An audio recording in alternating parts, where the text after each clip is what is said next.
It's a bit of a double-edged sword. While a strong shekel should be good for everyday consumers because it ostensibly cheapens imports and cools inflation, it is brutal for Israel's core economic engines. Zeevi, you have quite a number of portfolio companies here in this market. What are you hearing? How are they responding to that shekel situation? I think people need to understand that the venture capitalist and the entire tech ecosystem, first of all of the investments are being done with the dollar, right? Both the Israeli investors, their investors, and also the foreign investors, the amounts that is being raised by the companies are in dollars. To add into that, most of the revenues are also in dollars. So both of those impacts with the fact that all of the budget and costs are in shekels are creating a huge impact on the early stage company, but then also later stage companies as well. If you look at an early stage company that just raised, let's say, $5 million, in essence, their run rate was cut by 25%. So if originally they were planning of having a runway of anywhere between 12 and 18 months, now that has been shortened to about 12 months. In a early stage startup, this could be brutal because this is exactly the time gap that might be necessary to achieve the next step and therefore raise the next round. Therefore, from early days, we were always instructing our companies, once you raise, please make sure you have enough shekels in order to budget and fund your company. So basically, at the beginning, perhaps you take the dollar and turn it into shekels, or as you grow up as a company, you have different ways to hedge the shekel versus the dollar in order to make sure you have enough capital for your working needs. And how many of them actually take your advice? So it really depends on the stage of the company. The earlier the company, less, obviously, and the impact is more dramatic. The more later stage, the more sophisticated from a finance department they are, and the more knowledgeable they are with the existing banking system here in Israel. Most likely they will do that as part of their regular working habits. Have any of your companies talked to you about challenges with hiring in Israel now? So I think you're touching a very interesting point, because if there's one thing we see, the fact that the Israeli employees, they were never cheap, right? Especially the highly skilled one. If we go into the more demanding industries like cyber and AI, etc., those very specialized talents were never cheap. But then now when you compare it to the cost globally, we're basically seeing ourselves becoming even more expensive. That effect basically requires both the companies here, but also the multinationals that are currently present in Israel to really evaluate what is it that they're doing.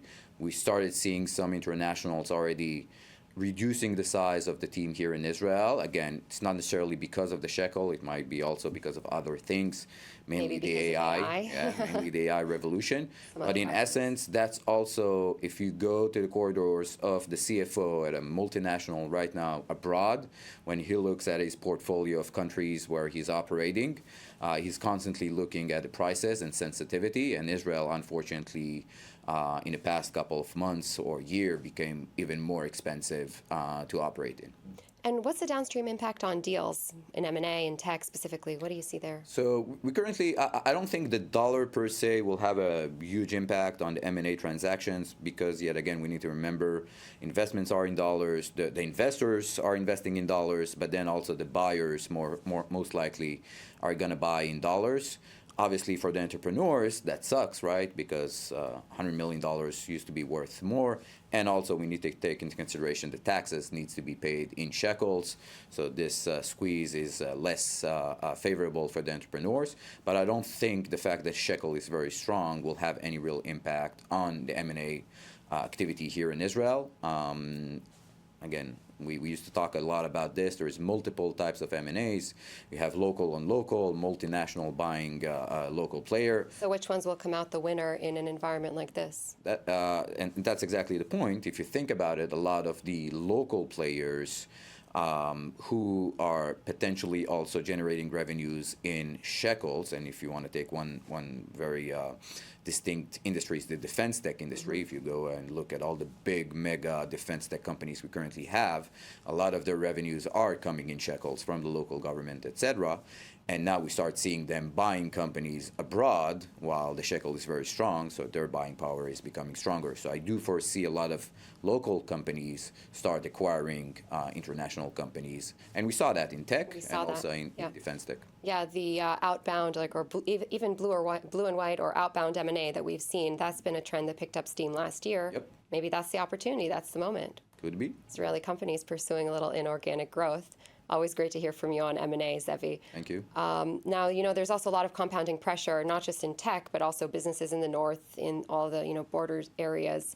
And I know that there was another story that the tax authority has officially rolled out targeted compensation tracks now for some businesses in the north. There's some stimulus going on. Basically, every week we see the government saying, okay, here, we're going to put, double-digit million shekels into these communities, try to boost them, do you think that the tax authority should do something similar in the tech sector, try to maybe offset the tax burden that's now happening in that shekel-denominated?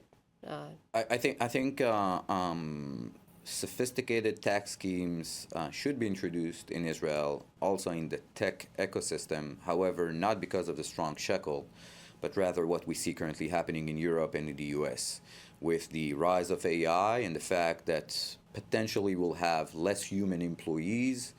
I suspect we will need to be very creative in how we tax companies. So I'm going to give you an example. If the nirvana will come and we'll have a one-man unicorn, so in essence, one person running a company that's worth $1 billion and also having financial activity to support that. Someone in your portfolio company that you're thinking about? Hopefully. But in essence, you would like to tax that operation more strongly than you're taxing a company that has multiple human employees. Now, again, nothing has been set. There is some movement in Europe from a regulation standpoint, some movement in the US, and I suspect that at some point it will also affect the Israeli tech ecosystem. Yeah, really good stuff. It seems like from tech to SMBs on the border, Israeli entrepreneurs in all sectors are feeling the heat. And another battlefield this week, Israel's financial sector. The Knesset, Israel's parliament, is aggressively advancing a transformative corporate credit database. This legislative play is engineered to help alternative credit funds compete for SME lending on pure yield.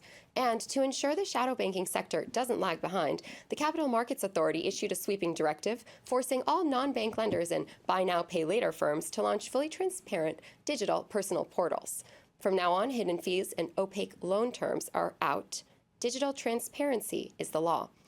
I don't know, Zeevi, my key takeaway from this week is that as the state deploys those financial buffers to try to protect the northern border, regulators are deploying digital infrastructure, and maybe it will result in breaking down market concentration at home, which is responsible for the reason that Israelis pay 30% more for basic goods than the OECD average. I think it's highly needed. I think we have a very low sophisticated banking system here in Israel and financial systems in principle. The fact that we're finally catching up to what we see in the US from a private banking or having your own credit identity, that you're able to use it and then leverage it in a much more sophisticated banking industry will create great benefit for the consumers.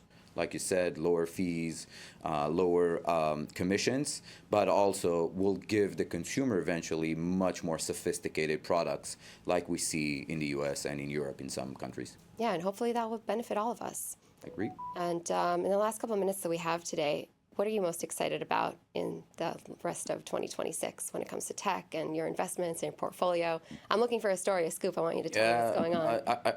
I think what we're seeing right now in Israel and in the world, we're basically entering the second wave or second gen of the Gen AI revolution that started in November 2022 when OpenAI released ChatGPT.